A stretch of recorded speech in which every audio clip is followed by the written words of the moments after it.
Segunda parte. El dinero permite que yo viva mejor y hará que tú vuelvas a tus ovejas dentro de muy poco tiempo. ¿Para qué exigir más a la vida? Porque hemos de seguir las señales, dijo el muchacho, como sin querer, y se arrepintió de lo que había dicho, porque el mercader nunca había encontrado a un rey. Llámese principio favorable, suerte de principiante, porque la vida quiere que tú vivas tu historia personal, había dicho el viejo. El mercader, no obstante, entendía lo que decía el muchacho.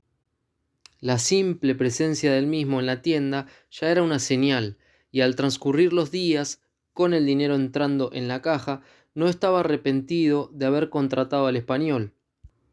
¿Por qué querías conocer las pirámides?, preguntó para cambiar el tema de la estantería. Porque siempre me habían hablado de ellas, dijo el muchacho, evitando hablar de su sueño. Ahora el tesoro era un recuerdo siempre doloroso, y el muchacho evitaba pensar en ello. ¿Para qué quieres el escaparate?, dijo el mercader. Quiero volver pronto al lado de mis ovejas.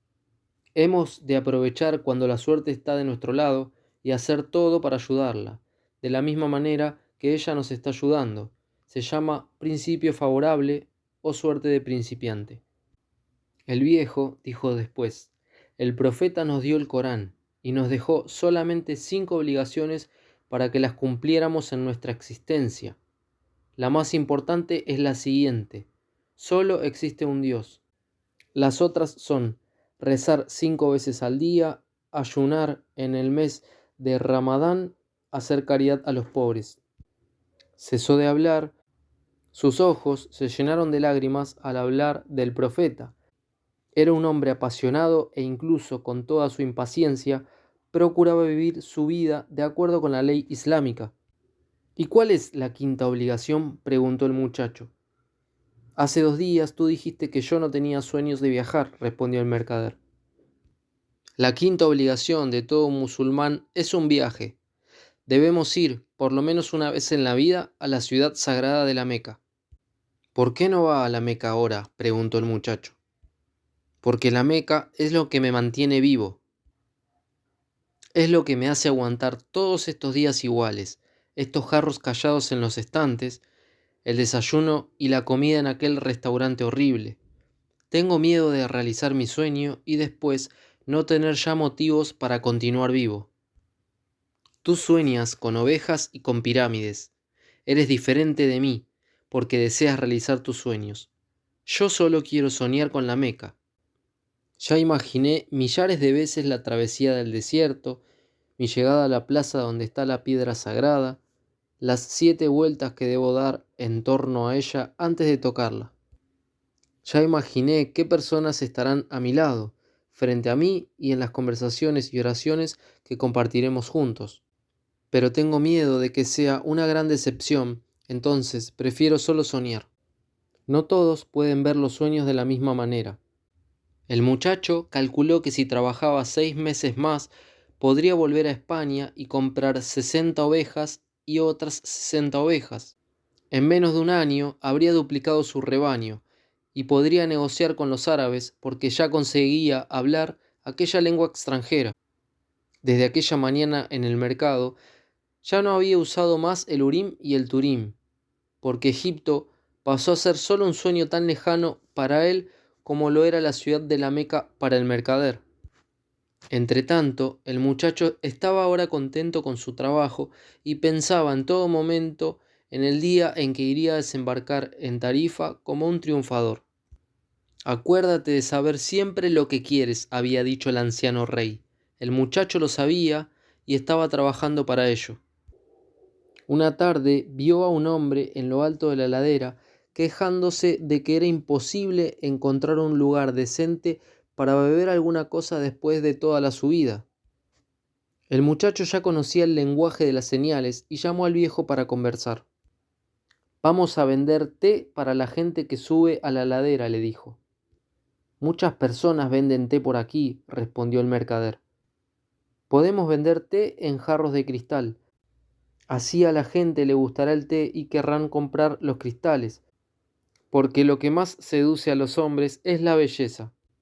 ¿Qué estás intentando hacer?, preguntó el viejo mercader de cristales. Ya se lo dije, necesito volver a comprar las ovejas y para esto hace falta dinero. Hace 30 años que tengo esta tienda. Conozco el cristal bueno y el malo, y conozco todos los detalles de su funcionamiento. Estoy acostumbrado a su tamaño y a su movimiento. Si quieres poner té en los cristales, la tienda crecerá, entonces yo tendré que cambiar mi manera de vida. ¿Y eso no es bueno? Estoy acostumbrado a mi vida. Antes de ti, yo pensaba que había perdido mucho tiempo en el mismo lugar, mientras que todos mis amigos cambiaban, quebraban o progresaban. Esto me dejaba con una inmensa tristeza. Ahora sé que no era exactamente así. La tienda tiene el tamaño exacto que yo quise siempre que tuviese. No quiero cambiar porque no sé cómo cambiar. Ya estoy acostumbrado a mí mismo. Tú fuiste una bendición para mí y hoy estoy entendiendo una cosa. Toda bendición que no es aceptada se convierte en una maldición. Yo no quiero más de la vida. Y tú me estás obligando a ver riquezas y horizontes que yo nunca conocí. Ahora que los conozco y que conozco mis posibilidades inmensas, voy a sentirme peor de lo que antes me sentía, porque sé que puedo tenerlo todo y no quiero. Ya hice bien en no decirle nada al vendedor de palomitas, pensó el muchacho. Hubo una época en que le pareció que las ovejas podían enseñarle todo sobre el mundo, pero las ovejas no sabían enseñar árabe. Debe haber en el mundo otras cosas que las ovejas no saben enseñar, pensó el muchacho mientras miraba al mercader en silencio. Porque ellas solo andan en busca de agua y comida. Encuentro que no son ellas quienes enseñan, soy yo quien aprendo. Maktub, dijo finalmente el mercader. ¿Y eso qué es? Tendrías que haber nacido árabe para comprenderlo, le respondió. Pero la traducción sería algo así como está escrito.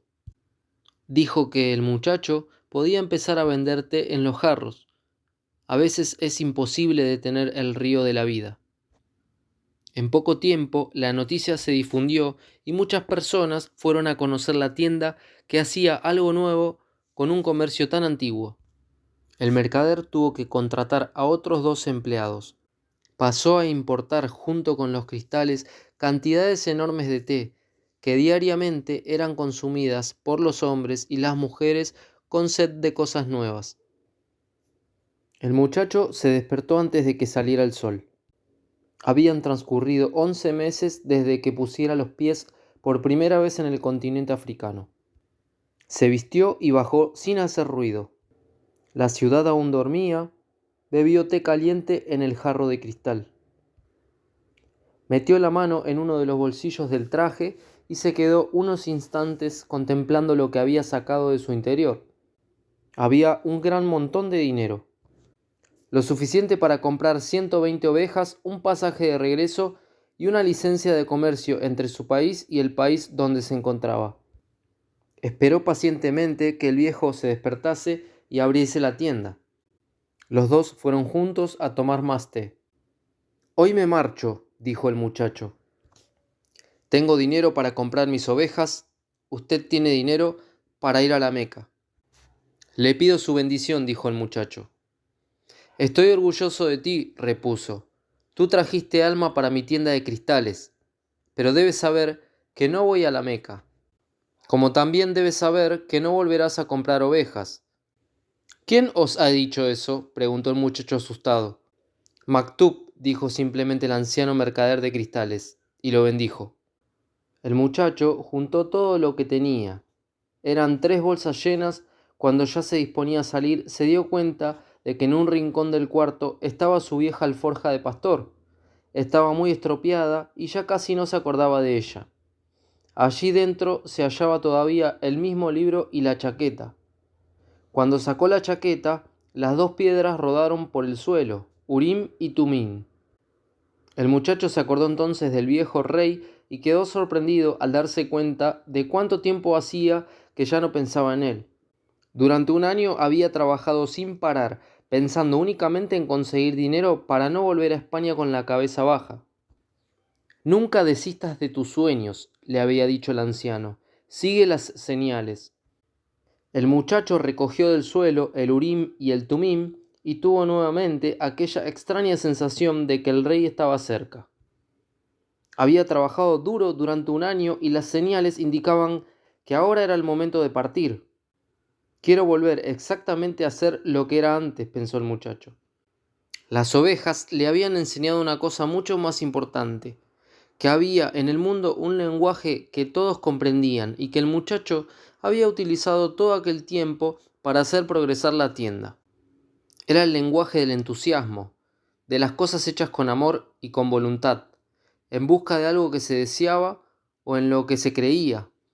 Tánger ya no era una ciudad extraña y sintió que de la misma manera que había conquistado aquel lugar, podría conquistar el mundo. Cuando deseas una cosa, todo el universo conspira para que puedas realizarla, había dicho el anciano rey. Pero el anciano rey no había hablado de robos, de desiertos inmensos, de personas que conocen sus sueños pero no desean realizarlos. No había dicho que las pirámides eran solamente una montaña de piedras y que cualquiera podía hacer una montaña de piedras en su huerto. Y se había olvidado de decir que cuando se tiene dinero para comprar un rebaño mayor del que se poseía, se debía comprar ese rebaño. El muchacho bajó las escaleras. El viejo estaba atendiendo a unos clientes. Observó por primera vez que los cabellos del mercader le recordaban mucho a los cabellos del viejo rey. Se acordó de la sonrisa del confitero en el primer día en el Tánger cuando no tenía a dónde ir ni qué comer. También aquella sonrisa le recordaba al viejo rey. Como si hubiese pasado por aquí y dejado una marca, pensó. Y cada persona hubiese conocido a este rey en algún momento de sus existencias. Después de todo, él dijo que siempre se aparecía para aquel que vive su historia personal. Salió sin despedirse del mercader de cristales. No quería llorar, pero echaría de menos todo aquel tiempo y todas las cosas buenas que había aprendido. Tenía más confianza en sí mismo y tenía la voluntad de conquistar el mundo. Pero estoy yendo a los campos que ya conozco, a conducir de nuevo las ovejas. Ya no estaba satisfecho con su decisión. Había trabajado un año entero para hacer realidad un sueño, y este sueño a cada momento iba perdiendo su importancia, tal vez porque no fuese su sueño. ¿Quién sabe si es mejor ser como el mercader de cristales, no ir nunca a la Meca y vivir del deseo de conocerla? Pero tenía a Urim y a Tumim en las manos, y estas piedras le daban la fuerza y la voluntad del viejo rey. Por una coincidencia o una señal, llegó al bar donde había entrado el primer día. Ya no estaba el ladrón y el dueño le trajo una taza de té. Siempre podré volver a ser pastor, pensó el muchacho. Aprendí a cuidar de las ovejas y nunca me olvidaré de cómo son, pero tal vez no tenga otra oportunidad de llegar hasta las pirámides de Egipto. Solamente estaba a 2 horas de barco de las llanuras de Andalucía, pero había un desierto entero entre él y las pirámides.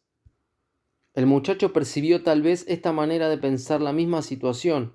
En realidad estaba 2 horas más cerca de su tesoro, aun cuando para caminar estas 2 horas hubiese tardado casi un año entero. Sé por qué quiero volver a mis ovejas. Yo ya conozco las ovejas. No dan mucho trabajo y pueden ser amadas. No sé si el desierto puede ser amado, pero es el desierto que esconde mi tesoro. Si no consigo encontrarlo, siempre podré volver a casa. Pero de pronto la vida me dio dinero suficiente y tengo todo el tiempo que necesito. ¿Por qué no? En aquel momento sintió una alegría inmensa. Siempre podía volver a ser pastor de ovejas. Siempre podía volver a ser vendedor de cristales. Tal vez el mundo tuviese muchos otros tesoros escondidos, pero él había tenido un sueño repetido y encontrado un rey. No le sucedía como a cualquier persona. Había recordado que uno de los proveedores del mercader de cristales traía los cristales en caravanas que cruzaban el desierto. Mantuvo el Urim y el Tumim en las manos. Por causa de aquellas 2 piedras estaba de nuevo en el camino de su tesoro. Siempre estoy cerca de los que viven la historia personal, había dicho el anciano rey. No costaba nada ir hasta el almacén y saber si las pirámides estaban realmente muy lejos. El inglés se hallaba sentado. Toda mi vida para tener que pasar por un lugar como este, pensó. 10 años de estudios me conducen a un corral, pero era preciso seguir adelante. Tenía que creer en señales. Toda su vida, todos sus estudios fueron en busca del lenguaje único que hablaba el universo. Sabía hablar esperanto, entendía perfectamente las diversas religiones, pero aún no era un alquimista. Había conseguido descifrar cosas importantes, es verdad, pero sus investigaciones habían llegado a un punto en el que ya no conseguía progresar más. Había intentado en vano entrar en contacto con algún alquimista, pero los alquimistas eran personas extrañas que solo pensaban en ellos mismos y casi siempre rehusaban prestar ayuda. ¿Quién sabe? No habían descubierto el secreto de la gran obra, llamada piedra filosofal, y por esto se encerraban en el silencio. Ya había gastado parte de la fortuna que su padre le había dejado, buscando inútilmente la piedra filosofal. Había frecuentado las mejores bibliotecas del mundo y comprado los libros más importantes y más raros sobre alquimia. En uno de ellos descubrió que muchos años atrás un famoso alquimista árabe había visitado Europa. Decían que tenía más de 200 años, que había descubierto la piedra filosofal y el elixir de la larga vida. El inglés quedó impresionado con la historia. Vive en el oasis de Al-Fayoum, le dijo un amigo, y la gente cuenta que es capaz de transformar cualquier metal en oro. Allá fuera, una inmensa caravana se aprestaba a cruzar el Sahara. La caravana pasaba por Al-Fayoum. Tengo que conocer a ese maldito alquimista, pensó el inglés. El muchacho todavía estaba en duda con respecto a su decisión, pero se estaba percatando de una cosa importante. Las decisiones eran solo el comienzo de algo.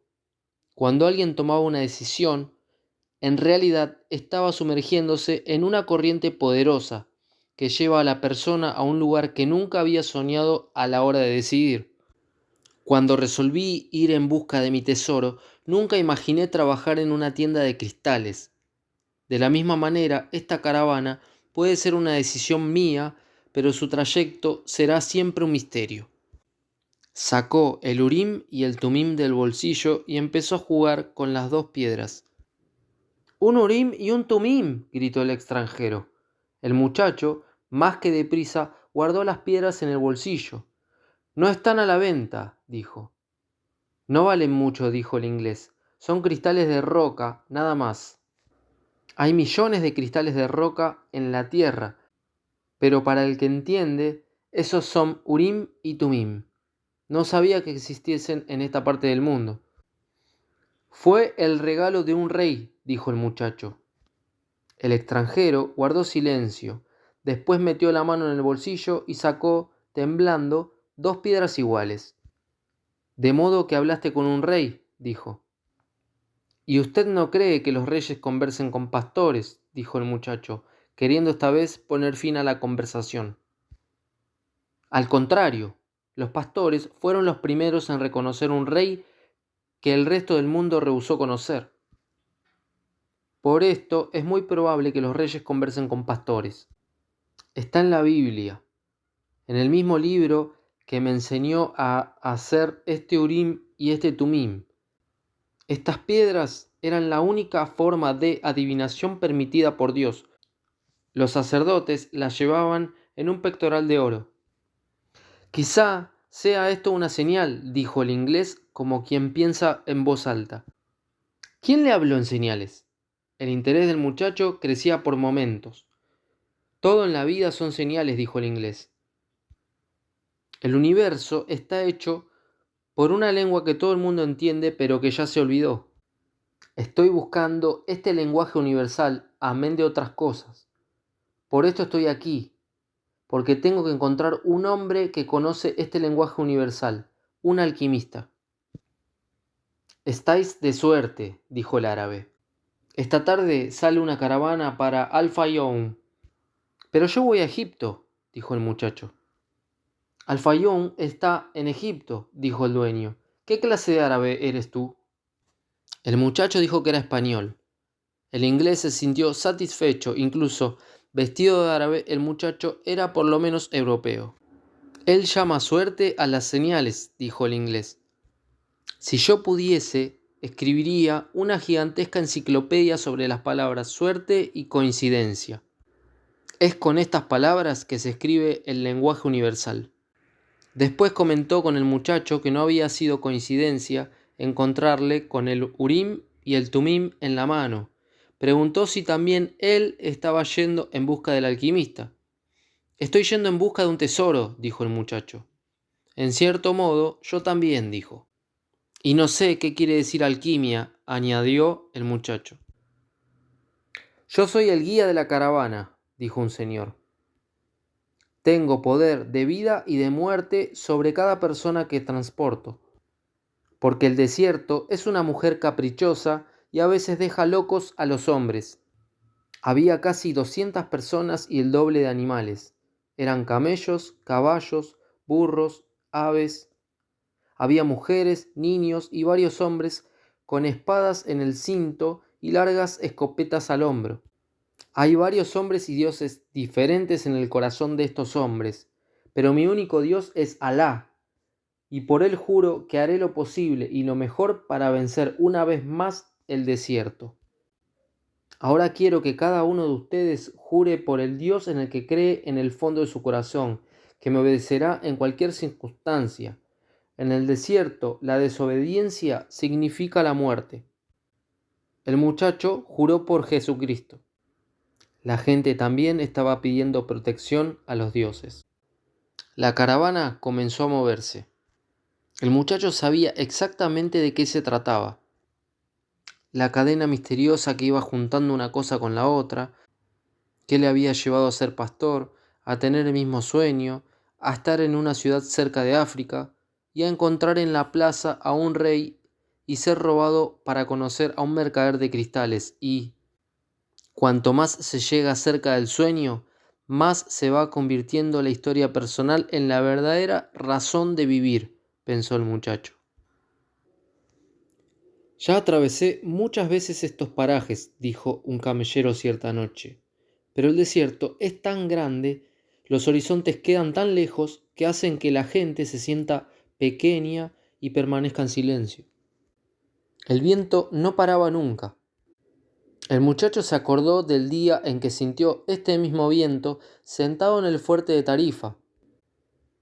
Tal vez ahora estaría rozando ligeramente la lana de sus ovejas, que seguían en busca de alimento y agua por los campos de Andalucía. Ya no son mis ovejas. Deben haberse acostumbrado a un nuevo pastor y ya me habrán olvidado. Esto es bueno. El que está acostumbrado a viajar, como las ovejas, saben que es siempre necesario partir un día. Después se acordó de la hija del comerciante y tuvo la certeza de que ella ya se había casado. Quién sabe si con un vendedor de palomitas o con un pastor que también supiera leer y contase historias extraordinarias. Al fin y al cabo, él no debía ser el único, pero quedó impresionado con su presentimiento. Tal vez él estuviese aprendiendo también esta historia del lenguaje universal que conoce el pasado y el presente de todos los hombres. Presentimientos, como solía decir su madre. El muchacho empezó a comprender que los presentimientos eran las rápidas zambullidas que el alma daba en esta corriente universal de la vida, donde la historia de todos los hombres está ligada entre sí y podemos saber todo porque todo está escrito. Maktub, dijo el muchacho acordándose del mercader de cristales. No importaba cuántas vueltas tuviese que dar, la caravana seguía siempre en dirección a un punto. El muchacho acabó trabando amistad con el camellero que viajaba siempre a su lado. En una de estas conversaciones el camellero empezó a hablar de su vida. Yo vivía en un lugar cerca del Cairo. Tenía mi huerto, mis hijos y mi vida que no cambiaría hasta el día de mi muerte. Un año en que la cosecha fue mejor, emprendimos todos el viaje a la Meca y yo cumplí la única obligación que me faltaba en la vida. Podría morir en paz y estaba contento. Cierto día la tierra empezó a temblar y el Nilo subió más allá de su límite.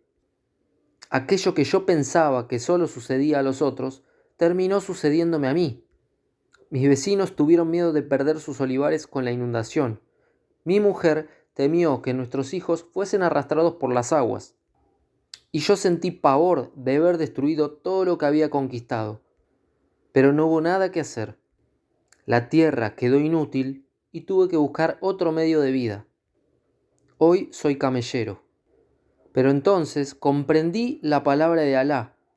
Nadie siente miedo de lo desconocido, porque cualquier persona es capaz de conquistar todo lo que quiere y necesita. Solo sentimos miedo de perder aquello que tenemos, ya sea nuestras vidas o nuestros cultivos. Pero este miedo desaparece cuando comprendemos que nuestra historia y la historia del mundo fueron escritas por la misma mano. En una de estas noches el camellero fue hasta la fogata junto a la cual estaban sentados el muchacho y el inglés. Hay rumores de guerra entre los clanes, dijo el camellero. El muchacho observó que había miedo en el aire. De nuevo estaba percibiendo el lenguaje sin palabras, el lenguaje universal. El que entra en el desierto no puede volver, dijo el camellero. Cuando no se puede volver, solo debemos estar preocupados por el mejor modo de seguir adelante. El resto va a cuenta de Alá, incluso el peligro. Y concluyó diciendo la palabra misteriosa, Maktub. Usted debería prestar más atención a las caravanas, dijo el muchacho al inglés, cuando el camellero se hubo ido. Dan muchas vueltas, pero siempre siguen el mismo rumbo. Y tú deberías leer más sobre el mundo, respondió el inglés. Los libros son como las caravanas. Una de aquellas noches el inglés no conseguía dormir. Llamó al muchacho y empezaron a pasear por las dunas alrededor del campamento. Este es el principio que mueve todas las cosas, dijo el inglés. En la alquimia se la llama el alma del mundo. Cuando deseas algo con todo tu corazón, estás más cerca del alma del mundo. Ella es siempre una fuerza positiva. Dijo también que esto no era solamente un don de los hombres. Todas las cosas sobre la faz de la tierra tienen también un alma. Todo lo que está bajo o sobre la faz de la tierra se transforma siempre porque la tierra está viva y tiene un alma. Somos parte de esta alma y raramente sabemos que ella trabaja a nuestro favor. Pero debes comprender que en la tienda de los cristales hasta los jarros mismos estaban colaborando para tu éxito. He visto la caravana caminando a través del desierto, dijo el muchacho. Ella y el desierto hablan la misma lengua y por eso él permite que ella lo atraviese. Va a examinar cada uno de sus pasos para ver si está en perfecta sintonía con él, y si lo está, ella llegará hasta el oasis.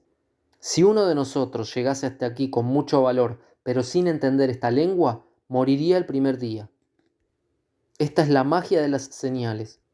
He visto cómo los guías leen las señales del desierto y cómo el alma de la caravana conversa con el alma del desierto. Necesito prestar más atención a la caravana, dijo el inglés. Y yo necesito leer sus libros, dijo el muchacho. El libro que más interesó al muchacho contaba la historia de los alquimistas famosos. Eran hombres que habían dedicado su vida entera a purificar metales en los laboratorios. Creían que si un metal se hacía hervir durante muchos años, acabaría liberándose de todas sus propiedades individuales, y en su lugar solo quedaría el alma del mundo. Esta cosa única permitía que los alquimistas entendieran cualquier cosa sobre la superficie de la Tierra porque ella era el lenguaje por el cual las cosas se comunicaban. Ellos llamaban a este descubrimiento la gran obra, que se componía de una parte líquida y una parte sólida. ¿No es suficiente observar a los hombres y las señales para descubrir este lenguaje?, preguntó el muchacho. La alquimia es un trabajo serio. Precisa que cada paso se siga exactamente como los maestros habían enseñado. El muchacho descubrió que la parte líquida de la gran obra era llamada elixir de la larga vida y curaba todas las dolencias, además de evitar que el alquimista envejeciera, y la parte sólida era llamada piedra filosofal. No es fácil descubrir la piedra filosofal, dijo el inglés. Los alquimistas permanecían muchos años en los laboratorios, contemplando aquel fuego que purificaba los metales. Contemplaban tanto el fuego que poco a poco sus cabezas iban perdiendo todas las vanidades del mundo. Entonces, un buen día, descubrirían que la purificación de los metales había acabado purificándoles a ellos mismos. El muchacho se acordó del mercader de cristales. Este le había dicho que había sido bueno limpiar sus jarros para que ambos se liberasen también de los malos pensamientos. Estaba cada vez más convencido de que la alquimia podría aprenderse también en la vida diaria. Además de esto, dijo el inglés, la piedra filosofal tiene una propiedad fascinante. Un pequeño fragmento de ella es capaz de transformar grandes cantidades de metal en oro. A partir de esta frase, el muchacho quedó interesadísimo por la alquimia. Pensaba que con un poco de paciencia podía transformarlo todo en oro. Leyó la vida de varias personas que lo habían conseguido. Eran historias fascinantes. Todos estaban viviendo hasta el fin su historia personal. Viajaban, encontraban sabios, hacían milagros delante de los incrédulos, poseían la piedra filosofal y el elixir de la larga vida. ¿Por qué hablan de un modo tan difícil?, preguntó cierta noche al inglés. Para que entiendan solamente aquellos que tienen la responsabilidad de entender. Imagínate si todo el mundo anduviese transformando plomo en oro. Dentro de poco el oro no valdría nada. Únicamente los persistentes, únicamente aquellos que investigan mucho son los que consiguen la gran obra. Por eso estoy en medio de este desierto, para encontrar un verdadero alquimista que me ayude a descifrar los códigos. Un buen día el muchacho devolvió los libros al inglés. Entonces, ¿has aprendido mucho?, preguntó el otro lleno de expectativas. He aprendido que el mundo tiene un alma y que quien entienda ese alma entenderá el lenguaje de las cosas. He aprendido que muchos alquimistas vivieron su historia personal y acabaron descubriendo el alma del mundo, la piedra filosofal, el elixir. Pero sobre todo he aprendido que estas cosas son tan sencillas que pueden escribirse en una esmeralda. Cada uno tiene su manera de aprender, pero los dos andamos en busca de nuestra historia personal, y yo lo respeto por esto. La caravana empezó a viajar de día y de noche. A todas horas aparecían los mensajeros encapuchados y el camellero, que se había hecho amigo del muchacho, explicó que la guerra entre los clanes había comenzado.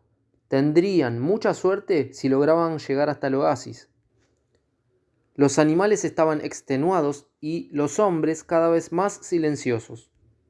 El silencio era más terrible en la parte de la noche, cuando un simple relincho de camello, que antes no pasaba de un relincho de camello, ahora asustaba a todos y podía ser una señal de invasión. El camellero no parecía estar muy impresionado con la amenaza de guerra.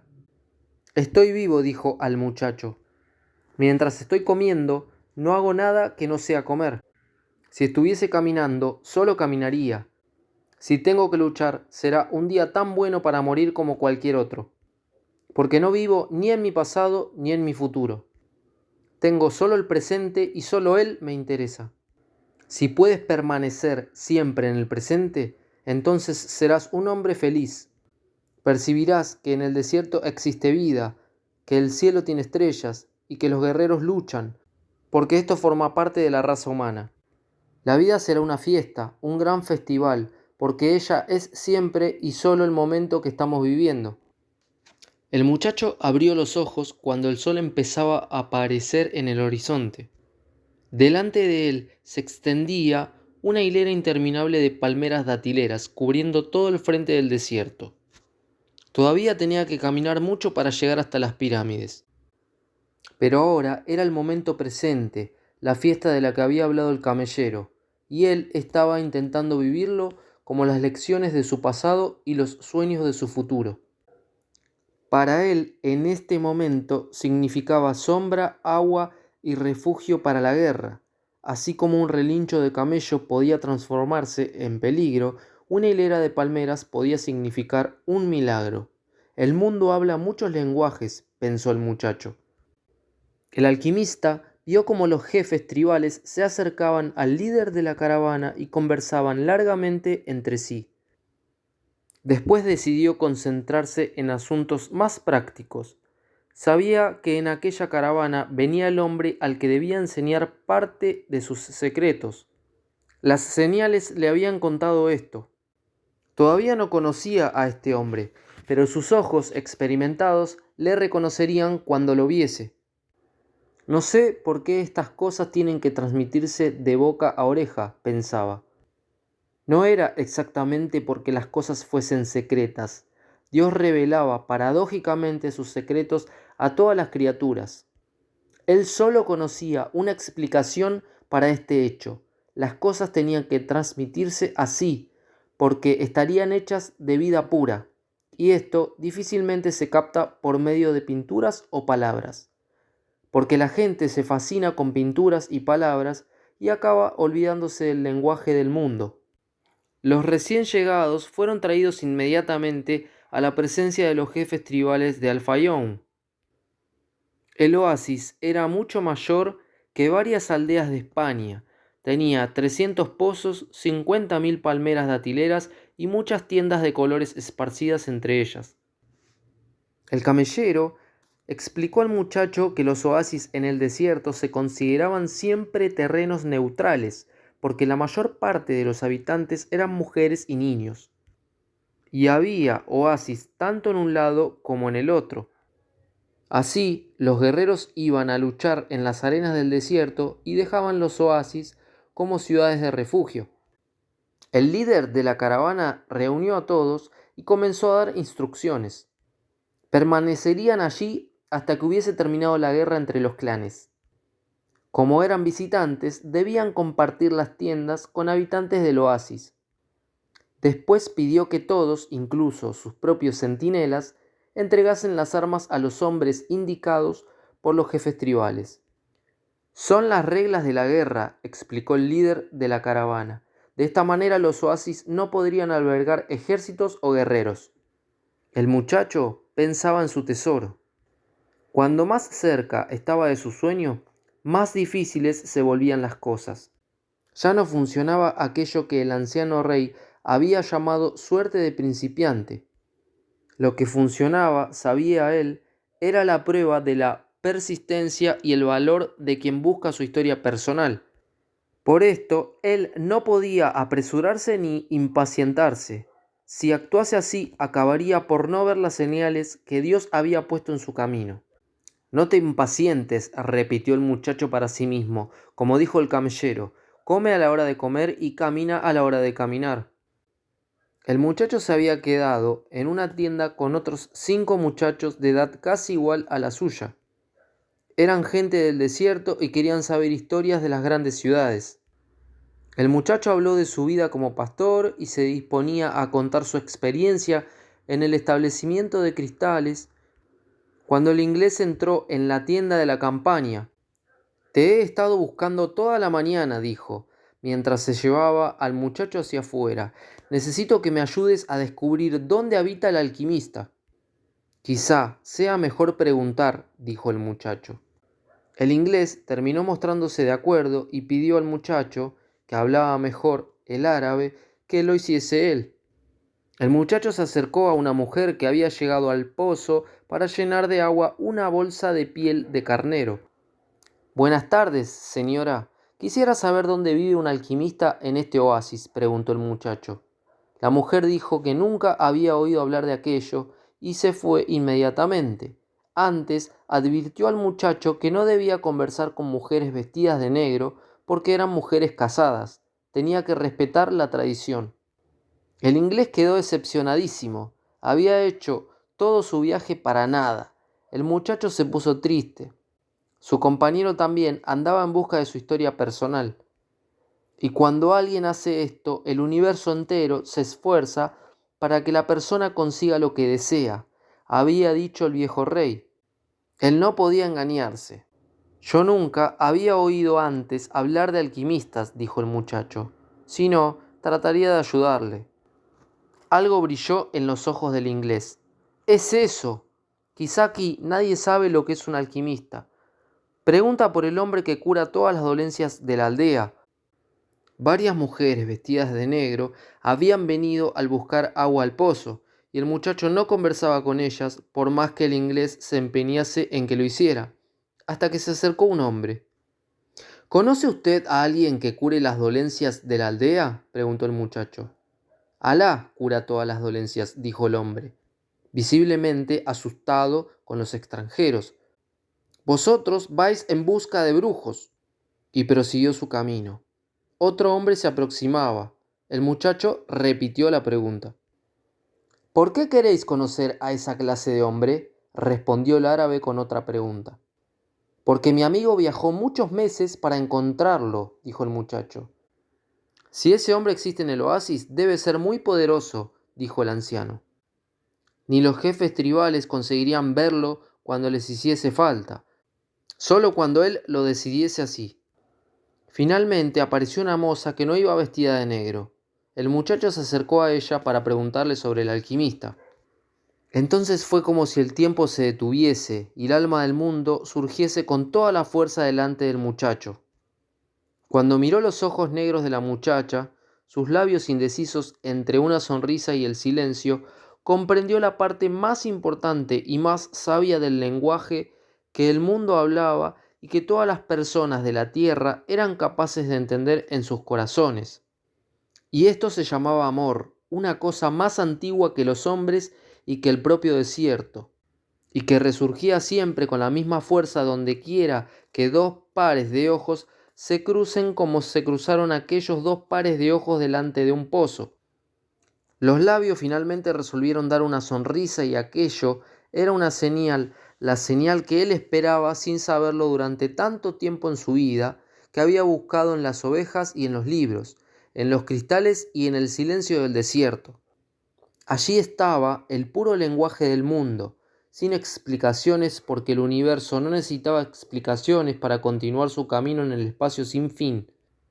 El muchacho entendía en aquel momento era que estaba delante de la mujer de su vida y que sin necesidad de palabras ella debía saberlo también. Tenía más certeza de esto que de cualquier cosa en el mundo, aun cuando sus padres y los padres de sus padres hubiesen dicho que era preciso enamorarse, cortejar, conocer a la persona y tener dinero antes de casarse. El que decía esto tal vez jamás había conocido el lenguaje universal, porque cuando se sumerge en él, es fácil entender que siempre existe en el mundo una persona que espera a otra, ya sea en medio del desierto, ya sea en medio de las grandes ciudades. Y cuando estas personas se cruzan y sus ojos se encuentran, todo el pasado y todo el futuro pierde toda importancia, y solamente existe aquel momento y aquella certeza increíble de que todas las cosas bajo el mismo sol fueron escritas por la misma mano. La mano que despierta el amor y que hizo un alma gemela para cada persona que trabaja, descansa y busca tesoros bajo el sol. Porque sin esto no habría ningún sentido para los sueños de la raza humana. Maktub, pensó el muchacho. El muchacho se acercó a la moza. Ella volvió a sonreír. Él sonrió también. ¿Cómo te llamas?, preguntó.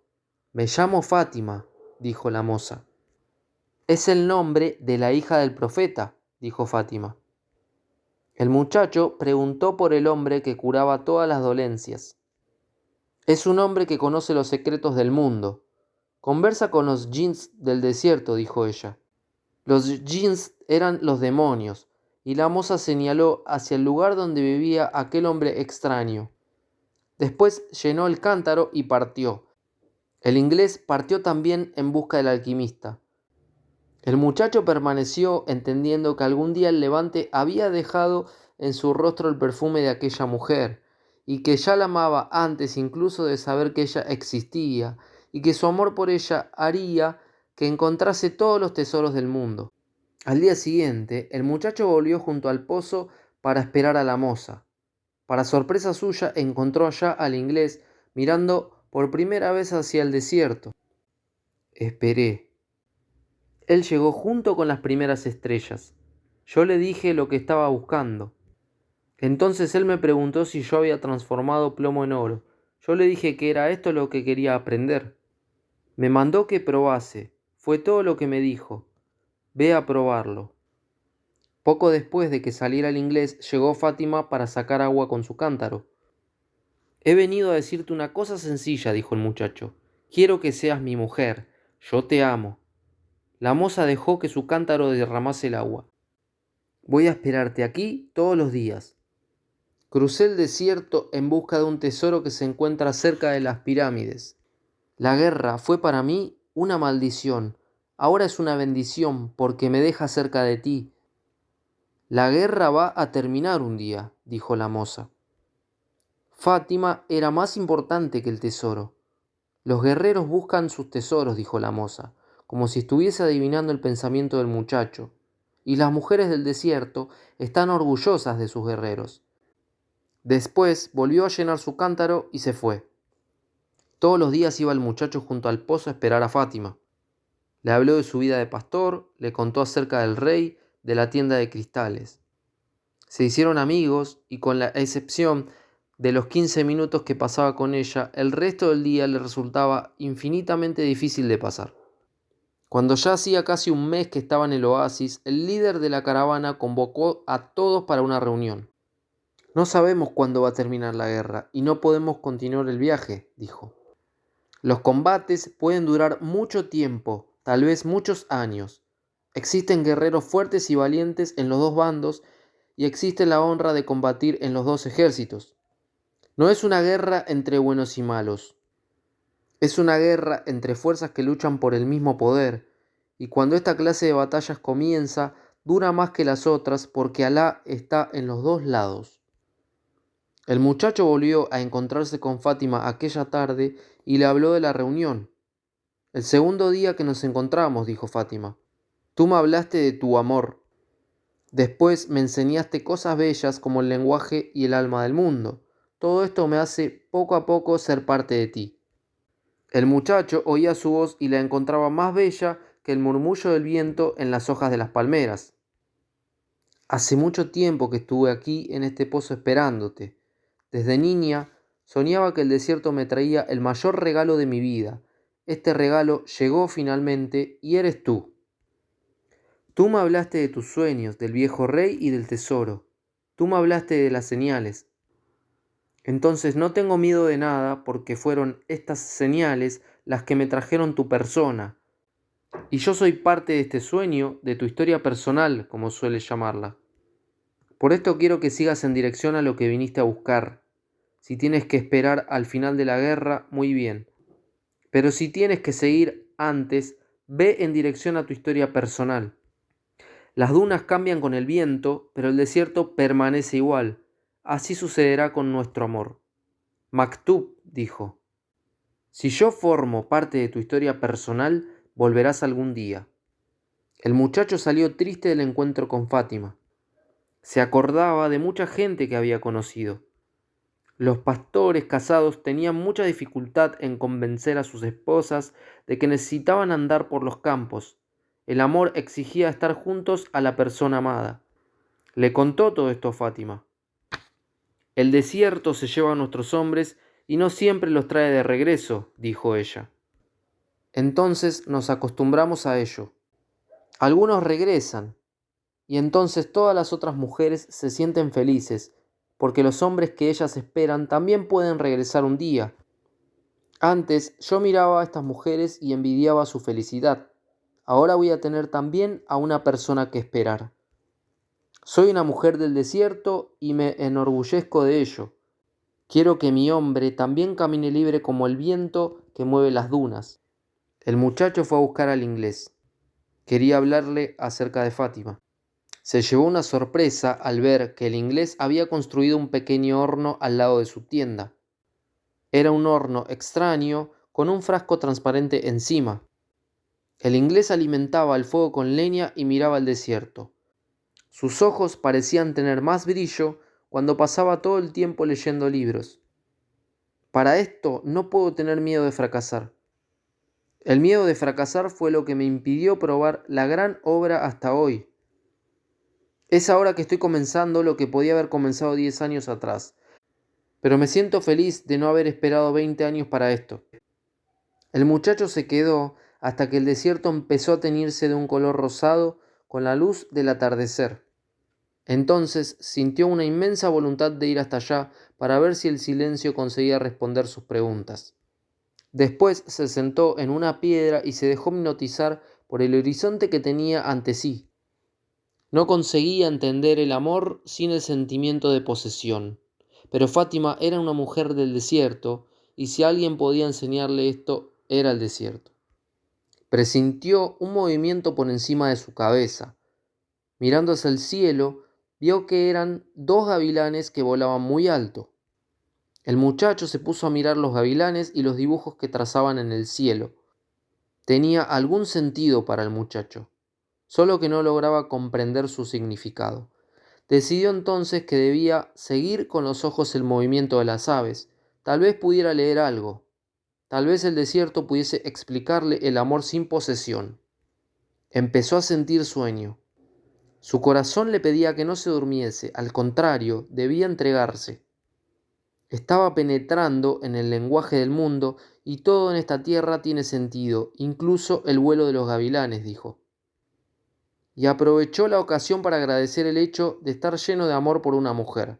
Cuando se ama, las cosas tienen todavía más sentido, pensó. De repente, un gavilán hizo una rápida zambullida en el cielo y atacó al otro gavilán. Cuando el ave hizo esto, el muchacho tuvo una súbita y rápida visión. Un ejército con espadas desenvainadas entrando en el oasis. Había oído hablar de los espejismos y ya había visto algunos. Eran deseos que se materializaban sobre la arena del desierto. Sin embargo, él no deseaba que un ejército invadiera el oasis. Pensó en olvidar aquello y volver a su meditación. Trató nuevamente de concentrarse, pero algo en su corazón no le dejaba tranquilo. Sigue siempre las señales, le había dicho el viejo rey. Y el muchacho pensó en Fátima. Se acordó de lo que había visto y presintió que estaba pronto a suceder. Con dificultad salió del trance en el que había entrado. Se levantó y se puso a caminar en dirección a las palmeras. Una vez más percibía los múltiples lenguajes de las cosas. Esta vez el desierto era seguro y el oasis se transformaba en peligro. El camellero estaba sentado al pie de una palmera, contemplando también la puesta del sol.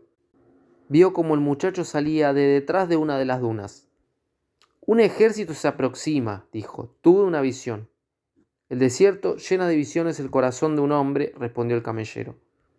Pero el muchacho le habló de los gavilanes, estaba contemplando su vuelo, cuando de repente se sumergió en el alma del mundo. El camellero guardó silencio, comprendía lo que el muchacho estaba diciendo. Sabía que cualquier cosa en la faz de la tierra puede contar la historia de todas las cosas. Si abriese un libro en cualquier página, o mirase las manos de las personas, o cartas de la baraja, o el vuelo de los pájaros, o fuese lo que fuese, cualquier persona encontraría un lazo con lo que estaba viviendo.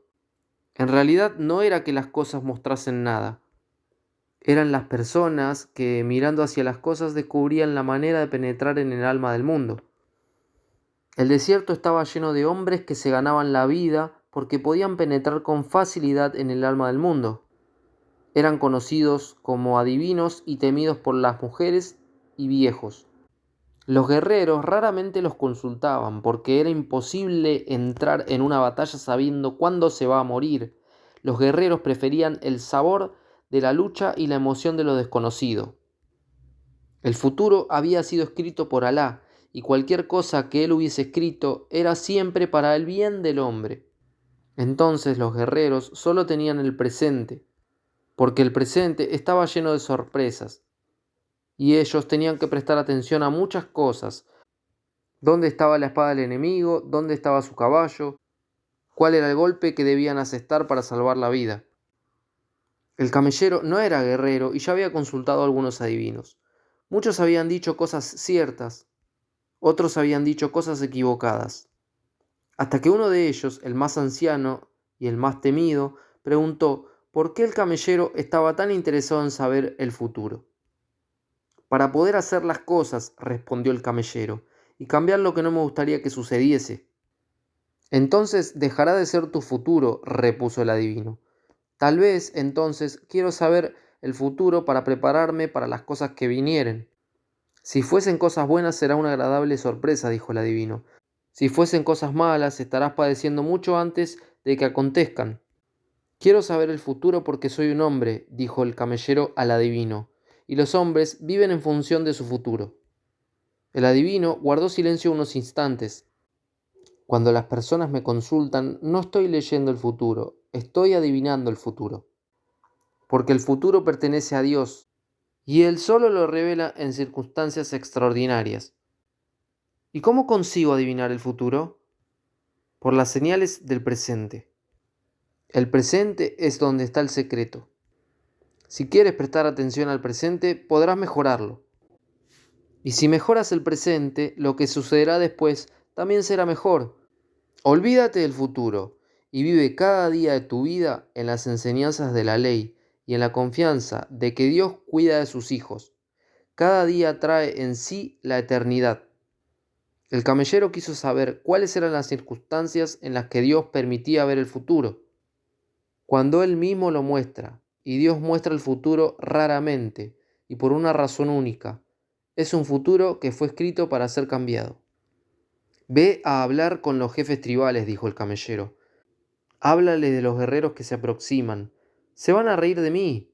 Son hombres del desierto y los hombres del desierto están acostumbrados a las señales. Entonces ya lo deben saber. No se preocupan por ello. Creen que si tuviesen que saber algo que Alá quisiera decirles, alguien se lo dirá. Ya ocurrió antes muchas veces. Pero hoy esta persona eres tú. El muchacho pensó en Fátima y decidió ir a ver a los jefes tribales.